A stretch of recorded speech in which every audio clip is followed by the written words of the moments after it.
Well, you brought up pay, and I think that's 100% a big part of it. And, in a lot of states, EMS is underpaid, like chronically so, Yeah. compared to police, firefighters, nurses, Yep. Everybody else that we consider a frontline or first responder. And, in a lot of cases, especially in big cities, big metropolitan areas like Minneapolis, police will be getting paid well into the six figures. Mm-hmm. That is not the case for paramedics. No, not at all. I started at a pretty low rate. I think it was like $19 or $20 an hour. And then when I got started out here in New Hampshire in a rural area where you do maybe 6 calls in a 12-hour shift, like maybe. I can't tell you how many shifts I've worked where I didn't get a single call since I started out here, and it's great. But I started at $10 higher out here as a per diem paramedic, where I'm just working a shift kind of at my leisure. Mm-hmm. And it's still like, that's something that just eats away at me. It hits the angry button for me, because I can look at my wife, what she does. She was a floor nurse, float nurse. So she was bouncing between floors, had to know her stuff on a multitude of different specialties. She was getting paid pretty good. But then I was bouncing from, unimaginable call to unimaginable call, working on babies to teenagers to adults to geriatric population. And with the treatments and the medications, you have to know what you're doing with that, because the dosing changes, your approach changes. And then you can go from working like back to back to back cardiac arrest, where you're intubating, you're running codes, you're breathing for people, you're taking over airways and stuff like that. And in the hospital setting, like you have teams that do that and they work together. But on the street, you have you and your partner a lot of times, or at least in Minneapolis, is just me and my partner working these calls. And to the point where we'd have to take ourselves out of service to restock our ambulance and our medical bags. And I don't know, show me somebody in healthcare that does that besides us. Mm-hmm. And that's the thing that really drives me nuts. And I'm not trying to talk smack about anybody that works in the hospital or anything, but to me, it still just floors me. And not that police, fire, nurses don't deserve every penny that they get. Yeah, and I'll never take away from what they're getting paid. What I'll put my foot down on, what I'll keep slamming my fist on the table about, is like, paramedics should get paid better. And if it's a matter of like, okay, you need a degree or whatever, because like I didn't have a degree in paramedicine. I did an accelerated course in 1 year and went from very basic, level, like what I learned in the Army was IVs and stuff like that. And you're working on like young, very athletic dudes. So like medicine is pretty easy at that point. When you get like the 80-year-old where the skin tears if you push on it wrong, and vein walls that just explode the minute the needle touches it, it's a lot more complicated working on a patient. And you having to be able to bounce from call to call to call and know your stuff.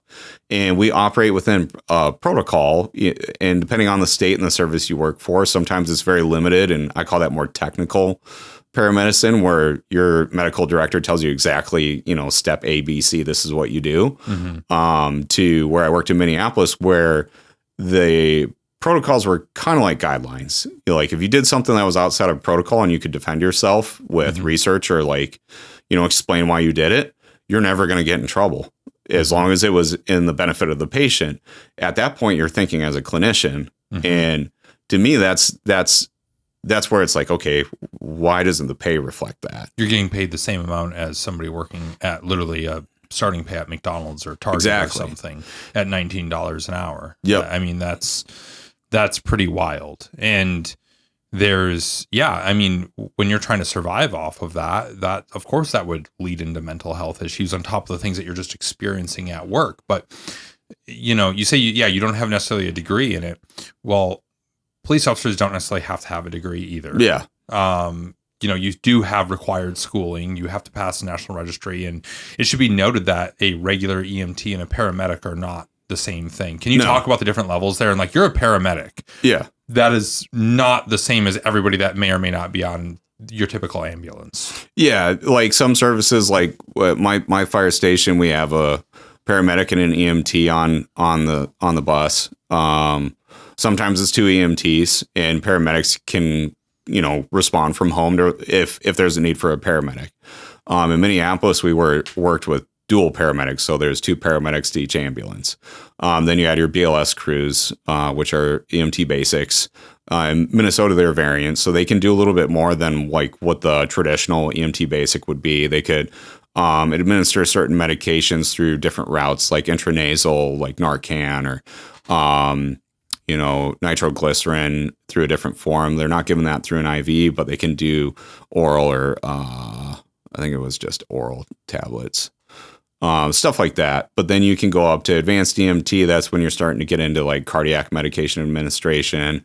Paramedic kind of does it all at that point, where you can intubate or, depending on where you work, like in Minneapolis, we called it MAM. But basically sedating, paralyzing, and taking over an airway on somebody that's about to go into respiratory arrest or respiratory failure. But then you got critical care paramedics that are just a step up. That's when you're getting more into a lot of medications going through a pump. You're doing flight transfers, like you're working on a helicopter.